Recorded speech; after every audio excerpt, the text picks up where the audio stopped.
Episode 4 of the Sweaty Fantasy Football Podcast. We're already a month in. It's pretty crazy. I'm Justin. Zach is with me today. We've got Yo. some news to talk about. A quick discussion question that we are gonna kind of chop it up, and then we have our flag plants. So these are our early flag plants. We're filming this at the end of May, so this isn't obviously our like right up next to the season. These are the guys that we're going to get, or these are the firm takes that we have. But it's just kind of a good idea to get some early strong takes out of the way. Yeah. Yeah, absolutely. Excited to get after it today, man. Let's do it. All right, jump into the news right off the bat. There's really only one piece of major news that's happened in the past week, and it was that the tush push did not get banned. There was 10 teams that voted against it, and I think they needed like 8 teams. There was a 2 or 3 teams that if they had flipped would have sealed the deal. So there was a lot of people that were against it. I saw something funny that all the teams that voted against it do not play the Eagles this year. Which coincidence? Probably not. I mean, if you're the Cowboys or if you're the Commanders or the Giants, do you really want to see Jalen Hurts tush pushing at you all the time? Probably not. I don't really think this changes a whole lot. It's just the 25 to 30 touchdowns that are going to get split between Jalen Hurts and Saquon Barkley this year might go 1 or 2 more towards Jalen Hurts than towards Saquon Barkley. But I mean, this isn't really a super big deal, but it's pretty cool for Eagles fans and pretty cool for Jalen Hurts dynasty owners. Big win for the game of football. I'm not an Eagles fan at all. I don't really have a lot of stake in them, but I think it's ridiculous to bring it up. It's a football play. I know that we don't like players pushing other players to gain momentum. I know that's actually banned on the defensive side. But we allow it on the offense all the time. You see a scrum where it looks like someone's going to go down, and then the offensive linemen get there and push your running back 5 yards downfield. And it's exciting. We actually the NFL tried to ban that actually, I believe in 2004, maybe 2006. Could be way off when it was early 2000s. They tried to ban those plays, but it was so hard to enforce that they actually stopped. And I think that if you're going to allow it on offense, I think you have to allow it. It's such a football play, man. The QB sneak. I'm very happy that they did not ban it as someone with no skin in the game. I also don't want to just don't only want to give Jalen Hurts the bump here. We got to remember this is big Tucker Craft news as well. As a Tucker Craft There you dynasty go. owner, I do think it's important to note that could swing his touchdown total up a few going forward. And if that bumps him up to 6 as opposed to 2, that's a lot more fantasy relevant than he was before. And I That's think four also more weeks. Yeah. there you go. I mean, we watched Josh Allen unsuccessfully try to tush push against the Chiefs. There was that fourth down that they turned it over with Josh Allen trying to tush push. So it's not like it's one of those plays where it's ruined the game of football because everybody can do it and it's automatic. Like this is the Eagles thing. I mean, you have that dominant offensive line up front. You have a quarterback who can squat 600 plus pounds. Not every team, like you're not seeing Jalen or Jaden Daniels line up under center and push forward. It's not a play that has ruined the game just because it's so automatic for everybody, in my opinion. That's really the only big Wholeheartedly news agree. that we have. I mean, we've got some, like I titled it in our show doc, I titled it Blad News. These are all just kind of news blurbs to go over. Jake Haener suffered an oblique injury, expected to be good to go in July for training camp. I mean, this was expected to be a 3 quarterback competition with Tyler Shuck out to the early. He's kind of the public favorite. There's been some hype around Spencer Rattler. I don't know if that's just to push Shuck to do better. But this kind of takes when you have a true quarterback competition like there is in New Orleans. I think getting sidelined for a month is pretty tough while the other 2 guys get reps and they get to lock in their rhythm with the other 2 guys. I mean, I know you're a big Shuck guy. Does this give a bump to Shuck for you at all? I was never considering Jake Haener in the folds. I admittedly did not know this news until I saw it in the doc about 15 minutes ago. Maybe my algorithms are only showing me Leggett and Keon Coleman stuff because I'm an owner, but Jake Haener did not cross my timelines this week. Yeah, Shuck all the way. I mean, like I said, this isn't necessarily big news. This isn't like Sports Center. You open your Instagram, Sports Center, Bleacher Report, ESPN, House of Highlights. Like they're not all just posting about it. This isn't that kind of news.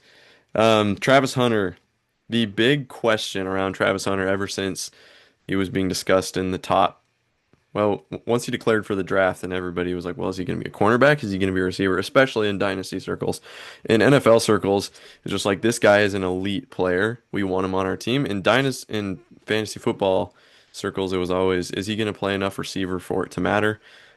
Just kind of some follow up on that. He's being rotated from practice to practice. He's not playing both ways each practice. So right now they have him in OTAs playing receiver for one, corner for another. So they're not really showing their hand. I mean, at the start, they kind of showed us that they're going to use him a lot as a receiver and maybe less as a cornerback. Again, this isn't really big news, but they are still rotating him both ways. Yeah, I think it's about to be expected. You know what I mean? He was not in like offensive meetings when he was at Colorado, so there's going to be some catch up to do there. You want to get you don't want to overwhelm him for sure. I'm not concerned either way. I think he's just such an extremely elite talent. He is going to play both ways. You cannot keep him off the field on both sides of the ball. And you don't trade around.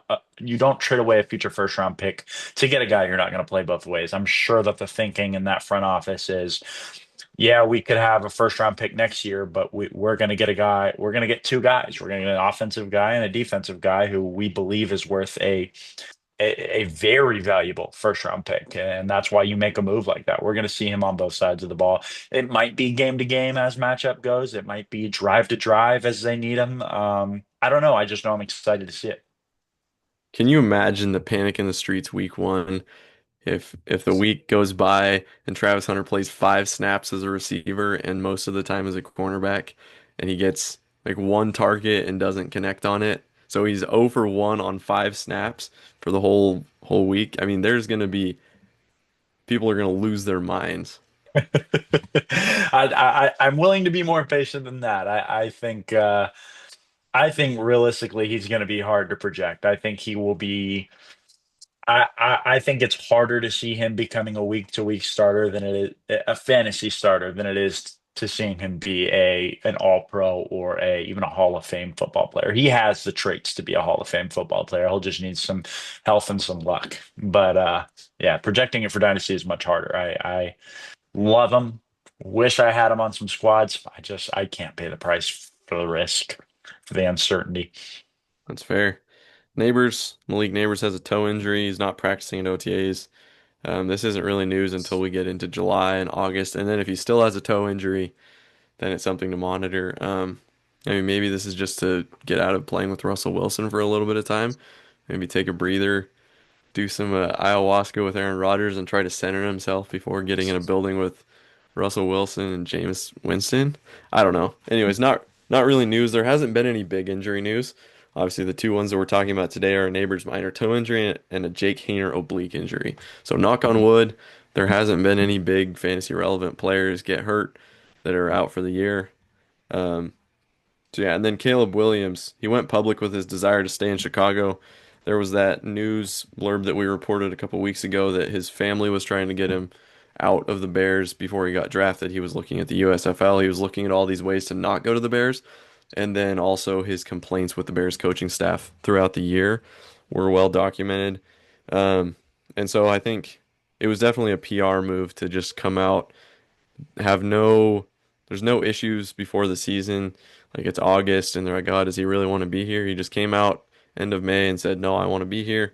PR move, but it's definitely something that you want to hear.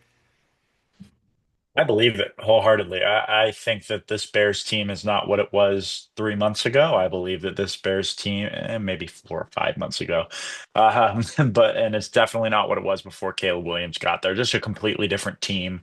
I believe him when he says it. I think he's probably excited to be there as we are to watch what they look like this year. All right, we're going to jump into our quick discussion. This one is courtesy of Zach. He had a great idea. Like just thinking back, and we were talking before the podcast, I've been playing fantasy football for 10 years and he's been playing 10 or 11 years now.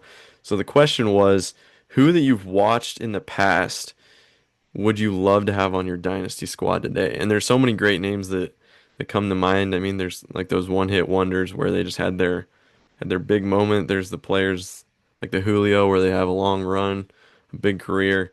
The player that I went with was prime Todd Gurley. Now this was crazy to look up. He is 27 years old currently right now, and that's younger than quite a few starting running. Well, not quite a few, a decent handful of starting running backs. He's younger than James Conner, Christian McCaffrey, and Derrick Henry, who are all 30. Aaron Jones, I don't have his age off the top of my head. I think he's 29, but like he's squarely, he wouldn't necessarily be in his prime as of now, but he would be a very fantasy viable option. And the fall of Todd Gurley was just something crazy to behold. He between 2015 and 2019, so those were kind of the years that I looked at his peak as his peak. Sorry. And he went running back 8, 15, 1, 3, and then 14. So he was a fringe running back one to an elite running back one for a solid 5 years. And then he got the arthritis in the knee. That was a pretty big deal over the offseason. And then he retired, got cut. I mean, he dropped off. He dropped off really quick. But I just wanted to go back and remember how elite 2017 Todd Gurley was. So that was the year right in the middle of his 5 year run where he was the running back one. And I mean, you have different levels of running back one. You have like, or the number one at their position. You have the Jamar Chase, Cooper Kupp, Triple Crown years, and then you have the years where there's a bunch of really good options right at the top, and due to statistics, somebody has to finish one. This was a year where, I mean, he didn't get the Triple Crown because he's a running back, but this was like the Triple Crown for running backs. In his 2017 season, in PPR leagues, he was 25.6 fantasy points per game. Per game. That means every week you're going out and you're expecting 20 plus points. A lot of times, I mean, we'll talk about the playoff run that he had in a second, but when you have a player that goes out and consistently scores you 25 points a game, you can have a very mediocre rest of your roster, ride that into the playoffs, and then when he does what he did in the playoffs, then you just win by so much. He was better than Lev Bell, running back two in 2017 by 3 points per game, 40 points overall. Russ was the fantasy football player number two um, overall in 2017, and he was 30 points higher than Russ. He had, I think, like 383 fantasy points. It was just an absurd year. And then to cap it off, his week 14, 15, 16. So back then, when it was a 17 week season with 16 games, weeks 14, 15, and 16 were our fantasy playoffs. Week 14, 28.5 points. I mean, you don't lose your week because of a 28.5 point performance. Week 15, he had 152 rushing yards, three catches for 28 yards, and one touchdown through the air. He scored 45 PPR fantasy points. So if you played him in week 14 and you got through on his measly 28 and a half fantasy points, you were rewarded with a 45 fantasy point performance, followed up by a 49.6 point PPR fantasy performance in your championship. He had 118 rushing yards, 10 catches, for 15 yards and two touchdowns. No, that's not right. I missed it. 150, yeah, Okay. 150 yards and two, yeah, Okay. I over knew I was over missing a number 250 from there. scrimmage. I mean, it was nuts. If you made it into the playoffs, which you probably did, with a player that's scoring you 25 points per game, I mean, that might have gotten a little bit skewed by the 45 and 50. But anyways, even still, close to a 20 point per game player, that's getting you into the playoffs. And then to do that, I mean, that's a player that I have a second and a third right now for 3 years in Dynasty, but that's a player that you would trade pretty much any asset that you have on your team to get. And I mean, his knees, if only his knees were good, what could have been, man? What could have been? Yeah, man, absolutely insane. 30. Todd Gurley is 30 years old. He is not 27. Where did I get August 3rd, 27? 94. I wonder if he retired at 27. Oh, he might have. I had to look it up because I was like, if he's scoring points like that 7 years ago and he's just now turning 30, I mean, you could see it, Okay. you could see a 20-year-old running back, but I I mean, knew he he's was still, young, still so I younger guess than Derek. he's the same age as James Conner, CMC, and Derrick Henry, who are all Yeah, still very fantasy viable. yeah, Good absolutely. point. I wanted to bring, I don't know if you mentioned it, I forget. I was going to bring Rob Gronkowski to the table. My inspiration for this bit was I was just scrolling on my phone watching TikTok as one does, and I just saw one of those edits. And it was nostalgic. It really brought me back. I do not have advanced stats for you on why I want Gronk. I wish I had a chance to roster Gronk in Dynasty because of who he was as a force on the field, just how electric he was to watch as a run after catch player, as just a hulking brute of an animal. That's the kind of guy I like in a football player. That's the kind of guy I want to have on my team. One of the guys you can be proud of. Just when I was thinking about it, like thinking about those old guys that I wish I could have had a chance at, thinking about who would I have paid a premium to get to roster, just guys you really love as players. Rob Gronkowski is definitely one of them, and he had the production to go along with it. As a tight end, we remember him as being like a Travis Kelce before Travis Kelce was the perennial tight end one. He had a 4 year stretch where he had one injured season, but in the other 3 seasons he was tight end one, and tight end two. And in those first 2 seasons when he was tight end one back to back, he had over 1,100 yards and 11 touchdowns, or over 1,100 yards and over 10 touchdowns in both of those seasons, which is incredible for a wide receiver. But when you get to put that in at your tight end spot and you've just got like, I don't know, Delaney Walker lined up across from you, like, that was an electric time to be playing fantasy football, man. I definitely got to own him a couple years in redraft, and he carried me for a while. I wish I could have had him in Dynasty. That was a guy. That's a guy that makes me wish I was playing Dynasty like 8 years ago. Yeah, he was Kelsey before Kelsey was cool. That was a good way to put Yeah. it. I mean, just and like the videos you'd get of him on the sidelines just laughing like a little kid after he just obliterated somebody's whole life, put them on the ground, gave him a concussion, or ran over him for 80 yards to be like, Oh ah! man. Oh, I love him so much. Oh, man, yeah, that'd be so much fun. And I mean, it's kind of I know you're a big tight end guy. Like having the positional advantage. You're right. When you're playing a It's Delaney huge. Walker, to have a Gronk, to have somebody you don't have to roster multiple tight ends except for 1 week out of the year, and that's the week that he's on bye. And that's kind of a week that you're just like, well, hopefully I make it through this week. But next week I'll have Gronk back. It's just, Being able to yeah. stack a 10 to 15, sometimes 20 point advantage on your opponent. And he did like in today's game, like even the greats at tight end, like the McBrides and the Bowers, like I don't think that they are even in the same tier as someone like Gronk, not someone that you can roll out and just feel like you can use them as your number one pass catcher in an offense, but you could roll out Gronk as the number one pass catcher in your offense and feel like you had the advantage that having an elite wide receiver is an advantage in offense. Like you could roll him out and feel pretty equivalent to having like an Amon-Ra St. Brown type of talent in the room, just because he was so extremely physically dominant. He was an incredible run blocker. I don't know if people remember that Hmm. very much. This doesn't really matter for fantasy, but just as a player, he's my GOAT tight end. I do not think that there is a tight end in the sport that is better than Rob Gronkowski. Maybe some recency bias there. I wasn't really watching football when guys like Shannon Sharp were doing it, but I do believe that Gronk, it'll be a long time before we get something like Gronk again. And there's very few guys that you get down to the goal line and you don't have their running back and you still feel confident that there's at least one look going to him. I mean, because usually you get down to the goal line and you're like, yes, I have the goal line back on this team. But when you get down there and you have Gronk, here Tom is gonna throw a fade or just a slant right across the middle and Gronk's gonna bully him. At least one of these three shots that they've got. Yeah, he was a difference maker. He changed the math for your fantasy teams for sure. Oh, 100%. God, love the dude. I know some nostalgia there because those were some guys that were right smack dab when we started playing and then a little bit into the middle. The guys you kind of forget how good they were. You just kind of want Right, them back. right. Jumping back in, we are on to our early flag plants. Again, this is the end of May. This is not our solid firm takes that we're locked into for the entire season, but as of now, based off of what we're seeing, these are our flag plant players. I'll start it off. My first one is Jalen Waddle. Now, Jalen Waddle, I mean, he's a guy.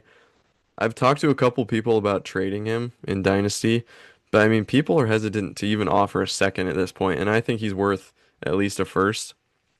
Um, so I mean, the market between if you believe in Jalen Waddle versus kind of consensus where he's at right now is pretty wide. And so if you're a dynasty manager of Jalen Waddle, I'd definitely be holding. I wouldn't sell him low. And if you want him, now's the time to go buy him.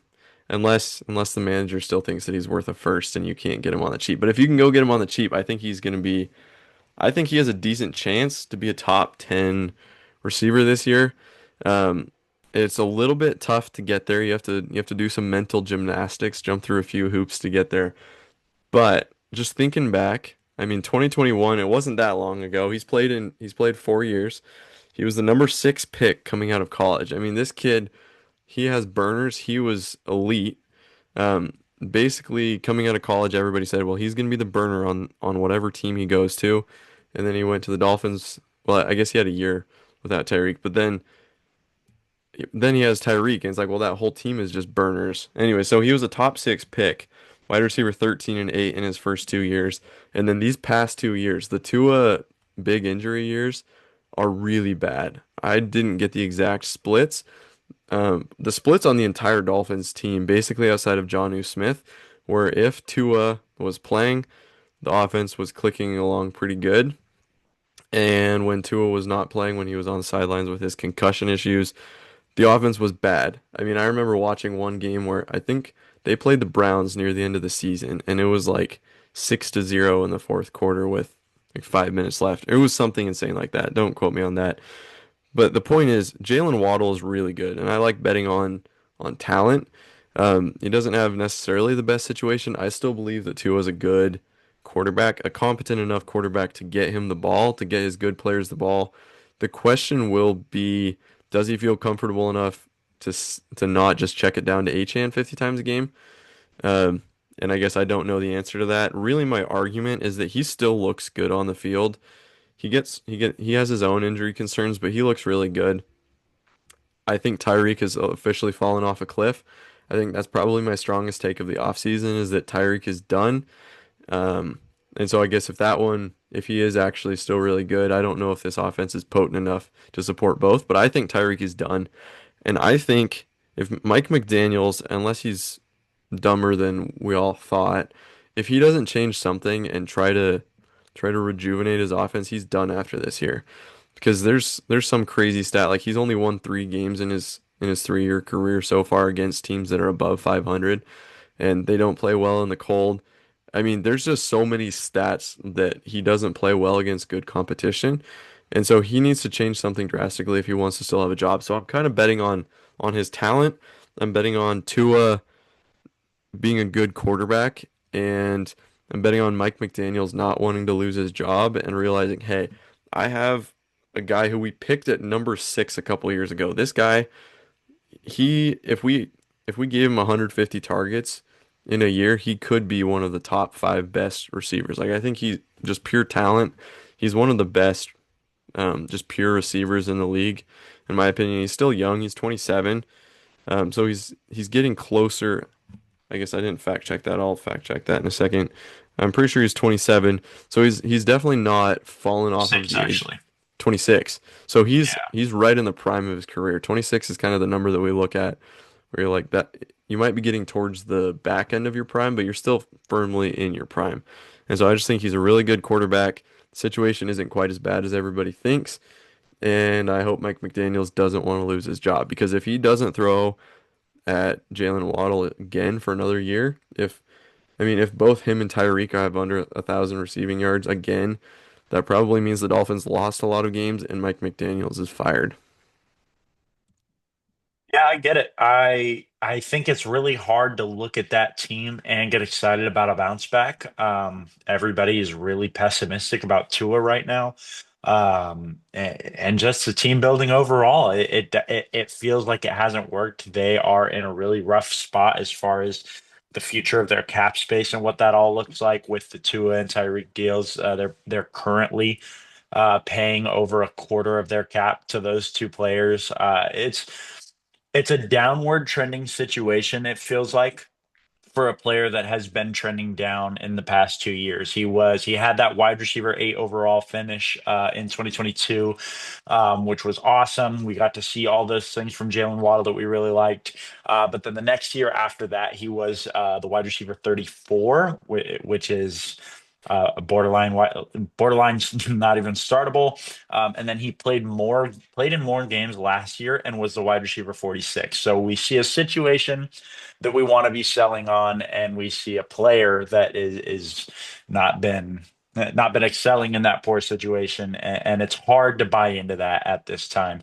But I absolutely respect in a on a podcast where a lot of the league mates listen, and you mentioned you're selling him. Totally try and pump him up and try and get some trade value there. I love the angle.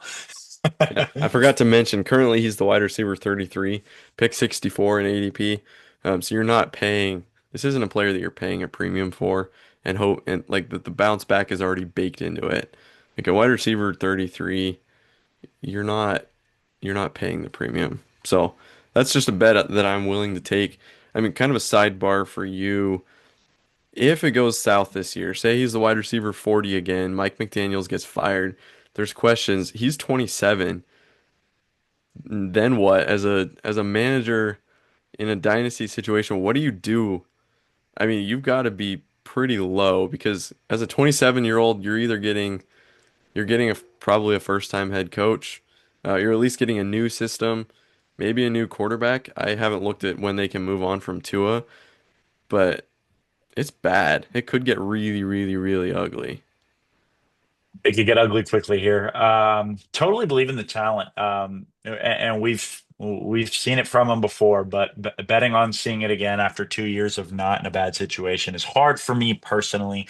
But totally okay with a flag plan on talent. I believe betting in talent overall is a good way to manage a roster. I think you're going to be right more than you're wrong when you're just taking guys who have that top 10 pedigree. But yeah, I'm seeing him so low. He's a wide receiver 29, like you said, in keep trade cuts rankings, 84th in overall value. That's including picks. So probably a couple spots up, but very cheap. If you believe in the talent and you think that Tua has at least one more year, and you believe that Mike McDaniels is the offensive genius that we thought he was an off season ago, I can absolutely co-sign the flag plan. Do you hear that, Micah? I don't know if Micah's gonna watch this or even get this far, but Micah's hot take on Jalen Waddle is that he's not a talented receiver. He is against the situation and the talent, which I think being Mm. betting against or saying that Jalen Waddle is not a talented receiver is insane. You, say it for me. Say what I'm thinking. You know what I'm thinking. Micah's gonna Micah. And Micah's gonna Micah, man, every single time. I love it. I love to hear it. That puts a smile on my face. Of course, she thinks Jalen Waddle isn't talented. That checks out. oh man, you want to tell us why Jordan Mason is gonna be what running back one this year? Jordan Mason, not one, not running back one Okay, overall, okay, just top five. No, I'm okay. totally joking. I'm totally joking. What I did when I was looking for a flag plant here is I wanted to look for an ambiguous situation where I was on the opposite side of consensus. That was the area I was looking to plant a flag. And for me, a place where I saw some ambiguity was the Vikings running back room. Something we all agree is it's a valuable situation. I think if they would have drafted a running back in the first 3 rounds, they would have been a coveted running back. I think if they would have drafted someone like RJ Harvey in the second round, it would have been, this is without the Jordan Mason move, obviously, but if they would have drafted RJ Harvey in the second round, we would have seen a very similar reaction to how we've pushed RJ Harvey way up our boards. Um, Jordan Mason is a guy that they actually traded draft capital in a loaded running back class to go get. Traded draft capital this year. He is 5 years younger than the incumbent in the room in Aaron Jones. I think that what we saw from Jordan Mason last year was valuable. There were a lot of weeks where Jordan Mason was a great starter on your team. He made a difference for you as kind of a someone who came into the year. We thought he was just kind of a valuable handcuff. I think that's what we're looking at right now in Jordan Mason. I think that the offensive infrastructure of the 25 Vikings is going to be better than the 24 Niners. The 24 Niners was a 6-win team that had a weak offensive line. The Vikings just won 14 games and brought in three interior offensive linemen. I think that we've seen Aaron Jones be injured in the past. I think that it may have been an outlier year for his health last year. And if he goes down at any point this year and Jordan Mason finds himself in a bell cow role for a very productive offense, I think we could see him finish as I think it's very easy to see a path where he's an RB2 this year. I think that it is backdoor possible that he has an RB1 finish this year. So he's one of the guys I'm planting my flag on at cost. I think it's especially in like redraft leagues. I think I can absolutely see myself being having a lot of exposure to Jordan Mason this year. I think that's a good take. We've seen Jordan Mason be really good in relief, and at the start of the year, he might not be the guy, but there's a chance even outside of injury that he just overtakes Aaron Jones, and then by the end of the year, you're happy that you have him. Um, as a as a general rule, it's a good bet to make to bet on good offenses and just take a pick of one of the running backs in the room. And if you're right, then you might get lucky and get a top 20 running back at running back 30, 40, 50 prices because nobody knows what to do. So I definitely like the take. I was looking up the trade compensation and they did a 2025 pick swap and a 2026 pick swap. So the 49ers basically moved up 27 spots in this. Wait a minute. Yeah. Okay. So they moved up 27 spots. So the 49ers got, or no, so, wow. Good grief. The 49ers traded away Mason and a 2025 sixth, which was 187 overall, and they got back 160 and then a 2026 sixth. So they basically traded him for a fifth and then a sixth swap, which who knows which way that'll bounce. But like you said, it's a loaded running back class, and there's even somebody they probably could have targeted in the fifth round if they really wanted to. So yeah, it's not a massive vote of confidence, but again, good ambiguous situation with a good team. I think that's a really good bet to make. Yeah, I will be. I will have a lot of them. I think it's funny. My first reaction when that trade happened, he actually got picked up on the wire in our main league for I believe it was like 27 fob. It was a huge bid, and no one else bid anything, which is always hilarious. Always It is hilarious to see funny. someone set money on fire. And my first reaction was to laugh and clown him, but in hindsight, it was a great pickup, and it looks this was pre-draft, obviously, so there was still a lot of buzz about them bringing in a running back. But in hindsight, it was a fantastic move, and I expect them to have a very solid season. Little side note, Braden DM'd me 9 minutes ago, knowing full well that we're recording the podcast. Braden is Zach's roommate. He messages me 9 minutes ago, would you consider a Puka or Marv deal for Achan? The answer, Braden, if you're listening to this podcast, I'll DM you back before, is absolutely not. I mean, for Achan, no. I mean, he's already brittle. I don't love it. And Marv and Puka are receivers, so just naturally have more value. I wouldn't even consider that unless it's Achan plus like a first and maybe another player. That's about right. Yeah, I think you should let him find out on pod. I'll just leave him on red. Anyways, I just thought that was crazy work that he knows that we're recording right now, and he's like, "Hey, you wanted maybe he just wanted to get flamed live." I think he's trying to convince me to either send him Puka or Marv straight up for Achan. I think is what he's trying to do. And this is what we talked about a couple weeks ago with the trading strategy. Like when somebody comes in with such an insane low ball, like if do I want to respond to Achan for Puka straight up? Not really. Yeah, I wouldn't. I wouldn't. I would. I'd hit him with a Jacob. I'd hit him with a good old Jacob. Let me think about it, and I would never think about it again. I'll get back to you on that one. Oh. Make him follow up with me 5 times and then be like, "Nah, I think I'm going a different direction." Oh, that's Oh, funny. got to clown on Jacob. At some point in the podcast, he's one of the guys that'll listen all the way through, so he'll find this little tidbit in a little Shout out bit. Jacob. All right, my number two flag plant player of the year, Chuba Hubbard. We can have a pretty good discussion on this one. Zach and I just made a trade in our main dynasty league. I traded away my 2028 first, which everybody should be proud of me. I hung on to my 2028 first for over a month. I mean, this is like groundbreaking stuff. Like my Christmas morning of fantasy football for me is the day the draft is over and the new draft picks roll in because I have picks to shell out to get new players. And we've discussed this before. We're very much on the opposite sides of the player versus pick values. I'm very much on the player side. I will take a proven commodity and you have all the picks in the world. So, I mean, what went through your head? Why did you want to make this move for a 2028 first? Do you feel like you could have got more, should have got more? Or you fleeced me. What's your take on the trade?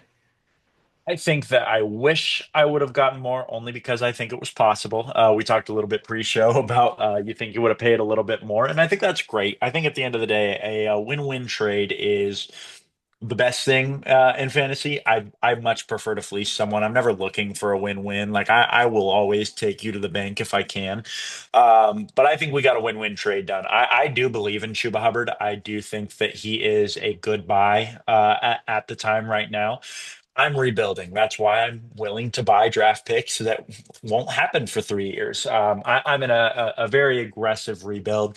So I believe that about this time next year, I will be off of another losing season, and I will be rostering a Chuba Hubbard who will be going into his age 27 season on a team where they just added two running backs, and not nothing running backs either. They added two running backs this year, both of whom we could see take some significant work away from Chuba. And when Chuba was most effective last year, it was in the games where he was receiving 25 to 30 and sometimes over 30 opportunities in those games. I think that a little bit of the ceiling of Chuba has disappeared. I think that the coaching staff, the front office has kind of shown us the direction they want to go. They brought in a running back over Chuba last offseason. They brought in some depth behind him this offseason. I think at this time next year, I will be extremely happy to have the first round pick of someone who is staring into a rebuild, respectfully. Um, and and I think that Chuba will have lost any opportunity to be first round value next year. And I just am not going to get I'm not a playoff team. I was not a playoff team with Chuba. I am still not a playoff team after Chuba. I own my own first. So if I finish third instead of fourth in the draft rankings, that also helps me. Uh, don't want to overshadow the fact that this year Chuba Hubbard is a very talented running back in a very good situation. Who is going to score points? If you are a contender and you are weak at running back, a Chuba move makes perfect sense for you. Yeah, both of those were true for me. I'm a contender. Um, it's been well documented. Oh, it's been well Debatably. documented. I was 1.8 points away from being the back-to-back champ. That's water under the bridge, but I keep bringing it up, so apparently it's not water under the bridge. I just think for me, it made a lot of sense because my starting running backs, if you want to go back and look at my team on episode one, we did a full power rankings. My running backs were James Conner and Isaiah Pacheco.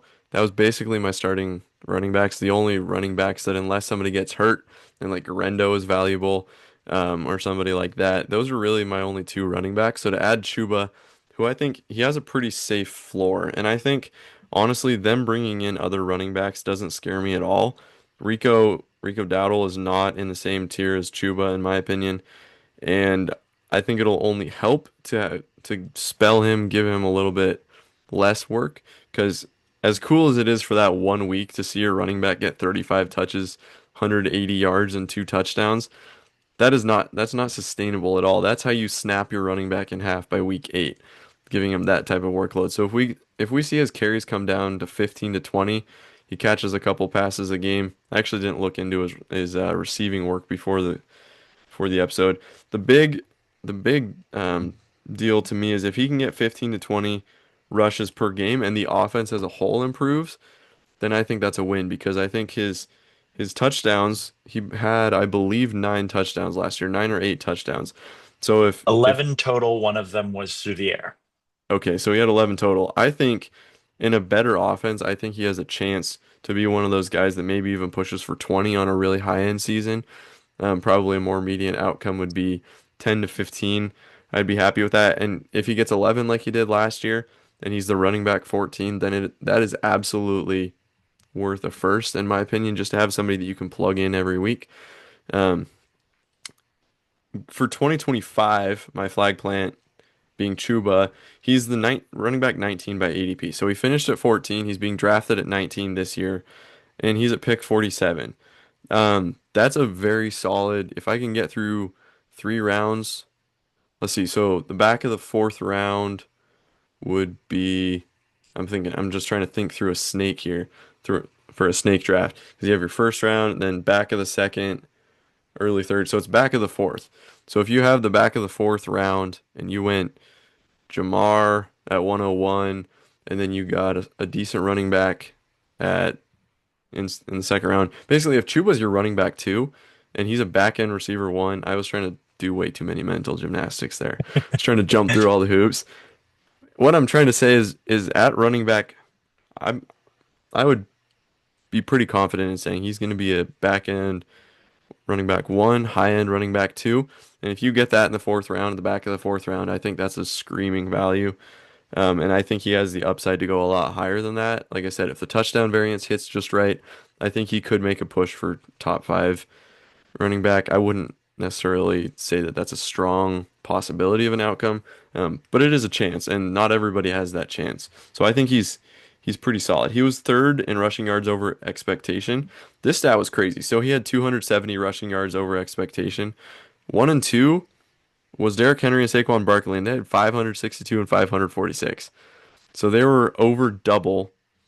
Yeah, they were over double number three, which was Chuba, and he was still number three. So that's a good stat to look at, and he was number three in that stat in the whole NFL. Just one and two lapped the field. They obviously had insane years. He was eighth in. Oh, buddy, I abbreviated that. Oh no, I abbreviated my stat in the show doc. Oh yeah, yards per rush. Duh. I did YP rush. He had 4.8 yards per rush. And so I mean that's that's pretty solid. That's nothing to shake a stick at, but it's not bad. And again, I think the team's gonna get better taking Ted at 8. Bryce showed pretty big signs of improvement. So if Ted catches a few bombs, falls down at the one, Chuba can get a couple extra touchdowns that they didn't really have last year when it was basically just Chuba and that was it. You could basically load the box, stop Chuba, and you were golden. Um, and then he had 54 rushing attempts while leading. That was 33rd in the league of all running backs. There was 32 running backs that had more carries while leading, and he had quite a few rushes. So the point there being, I think the Panthers will probably lead a little bit more this year, which lends itself to running the ball. And if you're leading, that means you're scoring points, and I'm hopeful that at least a decent chunk of that will come through Chuba. Yeah, I can absolutely see it. I think this year he will be solid. Looking at redraft ADP on Keep Trade Cut, a couple of the guys going directly ahead of him as far as running backs. He's your RB 24 here. RB 23, David Montgomery. RB 22, Joe Mixon. RB 21, Alvin Kamara. Kind of, I can see Chuba being better than any of those guys. Kind of an old group there, but I could Mhm. absolutely see him outperforming the guys that you're taking around Chuba Hubbard pretty comfortably. And that's part of it too, is when you get to that spot in the draft. Actually, we'll talk about in a little bit. My third flag plant player is actually at pick 48. So that's going to be a tough one for me to pick between Chuba Hubbard and my number four or my number three flag plant. We'll get to him in a little bit. But yeah, I would take Chuba pretty comfortably ahead of all three of those running backs, except maybe Kamara. I think Kamara is a good value this year. And that one's close, but Demo definitely. Definitely. All right. Another running back to bring to the table for my second flag plant, but I'm going the opposite direction that I went last time. To get specific with my flag plant here, I'm going to flag plant that Jonathan Taylor will not finish as an RB2 or better this year. I am using 10 team 10 team league. I'm in mostly 10 team leagues for dynasty, so I'm going to say outside of the top 20 running back finishes this year. When you look at his like his career log, he has been firmly inside of the top 10 and has obviously that one RB1 overall season in his bag. He has some great finishes. He has some finishes that make it look like very risky to fade Jonathan Taylor so hard this year. But there are 2 years in which he did not finish as a top 10 running back. And in those 2 years, he finished outside of the top 30. He was injured in both of those years, but we have seen Jonathan Taylor be injured in the past. We've seen him struggle with nagging lower body injuries in the past, which seem to be, especially with running backs, the kind of things that linger throughout a career. And the main reason I'm fading Jonathan Taylor, the main reason I will not be buying him at any cost this year, not any cost, but you understand what I'm saying. The main reason I'm fading him is because of the infrastructure of the offense. I am so far out on a quarterback room led by Anthony Richardson and Daniel Jones. I think that it is. We talked a little bit about how a running back in a good offense is one that you want to be buying into. A running back in a poor offense is quite the opposite. I think that there's plenty of anecdotal evidence for this, but like we just talked about Saquon Barkley and the fact that he had over 500 rushing yards over expected last season with a great offensive line, a great offensive infrastructure, and was just an absolutely dominant player. You could get him outside of the first round of drafts last year because the only thing we had seen from him was him playing in a Daniel Jones offense with a poor offensive line. This is going to be either a Daniel Jones or a Anthony Richardson offense. They lost two of their long time, or not long time. Will Fries, I guess, hadn't been there as long as Ryan Kelly had, but these are two very good interior offensive linemen that they're losing. So I just think that the opportunity to score touchdowns is not going to be top 20 in the league. I think that when he receives volume that could have vault him into those conversations, he struggles with injuries. They did bring in a running back. I don't think it's obviously a huge deal to bring in DJ Giddens, I believe, in the sixth round. I don't think he's going to steal a lot of work, but I just think that he is a running back where there are just enough concerns that I think any of the guys going around him, I'm a lot more comfortable. And some of the guys going after him, I think that I would rather have Chuba Hubbard on my team this year than Jonathan Taylor. Yeah, I don't hate that take. I was looking back at 2021 when he was the running back one. He had Carson Wentz as his quarterback, which that was at a point in Carson Wentz's career where he wasn't super mobile. He wasn't super really good. So I mean, when you have Jonathan Taylor coming out of the backfield in his second year, so he's like, I don't remember exactly how old he would have been. He would have been like a 21, 22-year-old. I mean, just an absolute stud, a machine, a workhorse. And you got some guy coming down on you that's gonna crush you, and he's 400 pounds. Yeah, you're gonna check it down a lot. So he had 40 receptions in 2021 from Carson Wentz, 360 yards. After that, he in 22 he had Matt Ryan. Man, looking back through those Colts starting quarterbacks, there's a blank spot in my memory for that. I kind of Yeah, forgot not about the helping my Carson. case at all. They kind of forgot the I forgot about the Matt Ryan Carson Wentz years with the Colts. I remember the Minshew year, but those years are a little fuzzy. With Matt Ryan, he had 40 targets and 28 catches. The two years after that, he's had 19 catches and 18 catches. Now that I mean that's not gonna get it done, and you don't really see that changing with either Anthony Richardson or Daniel Jones. So I mean, kind of like my argument with Chuba was that the offense is going to improve. I like that this argument is that the Colts aren't going to be good as an offense. And so you have to bank on Jonathan Taylor breaking 30, 40-yard rushing touchdowns, which he can do, but that's not really a sticky stat that you can bet on happening. Um, and so for where he's going right now, that's a pretty good side to bet against. Just because I mean he's probably not going to get more than 20 catches this year. And if his running yard, I mean, so he had 18 rushing touchdowns that running back one year. And he's gone 4, 7, 11. And so if he stays around 10, I don't think you're really going to be that happy with having Jonathan Taylor on your team. So I think that's a good flag plant to have to go against Jonathan Taylor and really just the Colts offense as a whole. Do you think Steichen's gone if they aren't I good? do. I do. I don't think there's a lot of coaches that can survive a year like this, and maybe not get fired. But how many coaches would you trust to lead this QB room and this team to a winning record? And I think we're all on the same page that this staff needs a winning record to stick around. I also think that it's probably not long before we see the GM get recycled as well. I think that this will be a turnover year for the Colts. I have a couple weeks ago, maybe last week actually, I brought to the table my prop was an exacta for how the division would finish, and I had the Colts finishing last in the division. Not a lot of coaches survive that. Yeah, and if they get 4, 5, 6 wins, and they're say they're pick number 6. Steichen's gone. You're right. Their GM, they're going to fire their GM. You can't Anthony Richardson because obviously, if you have 4, 5, 6 wins, Anthony Richardson didn't work. Daniel Jones isn't the answer.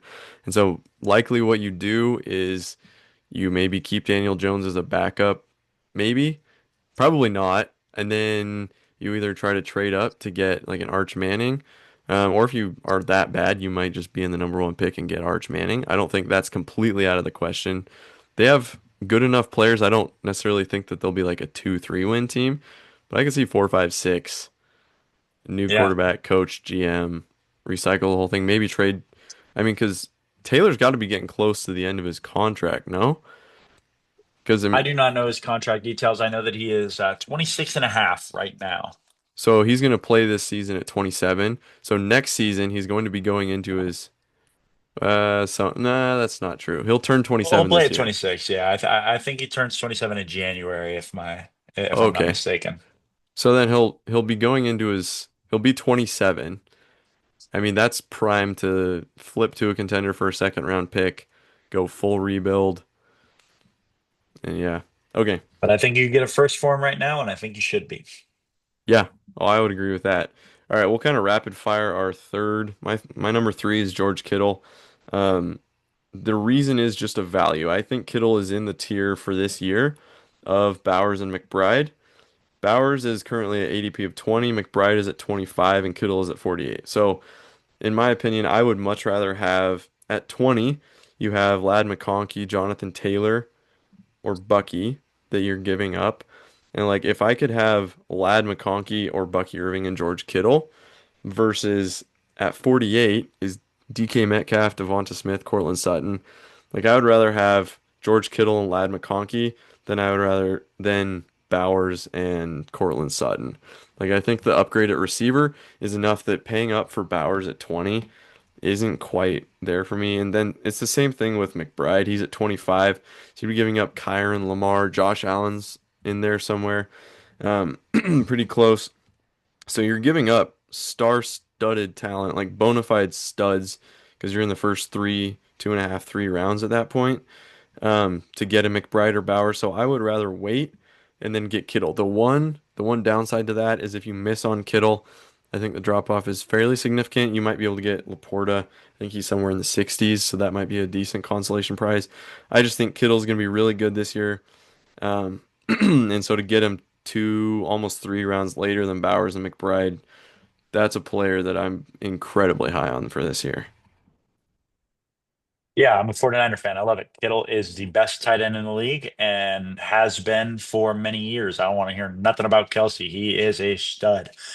There you Yeah, go. easy cosign there. At cost, I think that the age will drive people away, but he just signed a 4-year extension. And tight ends play a little later than the other skill positions do. I think that think it's a great buy. I really like George Kittle this year specifically.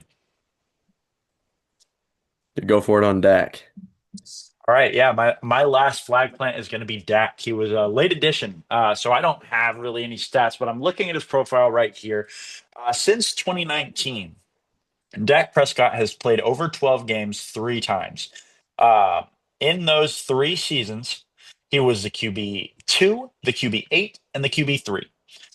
I'm not telling you to bet on him to be healthy this year. I have no insight onto how many games that he's going to play this year. But what I do know is that when Dak plays a full season, he is an MVP caliber quarterback. I look at what they did this offseason. You bring in a guy like George Kittle, who is George George Pickens. Kittle. Wow. George Pickens. Yeah. We were just talking about Kittle and I got my Georges confused. But you bring in George Pickens, who can stretch the field for him. It is a great buy for that offense, whether or not he, goes the Antonio Brown route and CT's out of the league in a year is not really a concern of mine this year. Still has CeeDee Lamb. They drafted interior offensive line in the first round. I don't understand why he's being drafted outside of the top 15 quarterbacks in redraft, but he is. I believe in sleepers ADP right now. He's a quarterback 21. Even in keep trade cut redraft ADP, he's a quarterback 16, going behind guys like JJ McCarthy, who has never played a snap in the NFL. And I'm bullish on JJ McCarthy. I could see it working, but I can't see it working to the tune of a top three quarterback in the league. And Dak Prescott has done that twice in three of his last healthy seasons. And I like the situation this year. I think that Dak is someone who could just have an explosive year. I think that he could be a league winner at quarterback, especially in two quarterback leagues when you are bringing in someone at a QB2 price tag who could be a top tier QB1. I just think buy the dip while you can because he's a superstar quarterback. I think a lot of people will take offense to that. But I think that he has been extremely successful with not the most around him at times in Dallas. I really like Dak this year. I agree. I mean, just so you said he's quarterback 21. Overall ADP, he's the pick 1005. So you get him in the middle of the 10th round. The guys that you're getting in the 10th round, you're just taking dart throws at that point. So to potentially get like a really, really, really good player that might, I mean, that year that I won the Dynasty Championship was on the back of Dak and CD's massive explosion. And I mean, I think like you nailed it on the head. He still has CD Lamb. They drafted offensive line and they George brought in Kittle. George Pickens.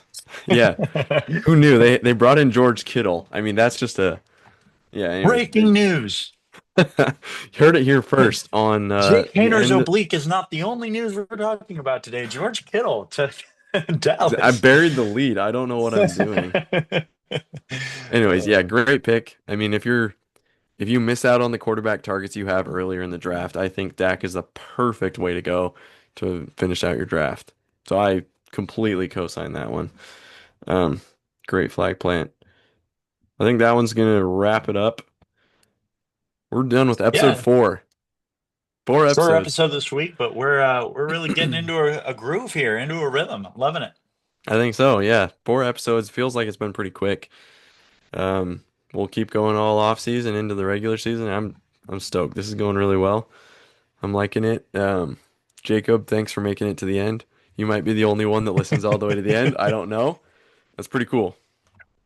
I'm sad that Micah turned it off when we clowned him earlier because he's got Dak this year in a I contending know. window, and he'd probably feel really good to hear that. I'm sad I'll never get to hear that.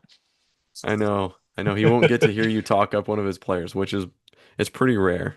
Rare, But very rare. Yeah, he it sucks. happened and he's gonna miss it, and it's a real bummer. All righty, All man. right. Well, we'll see you guys next week.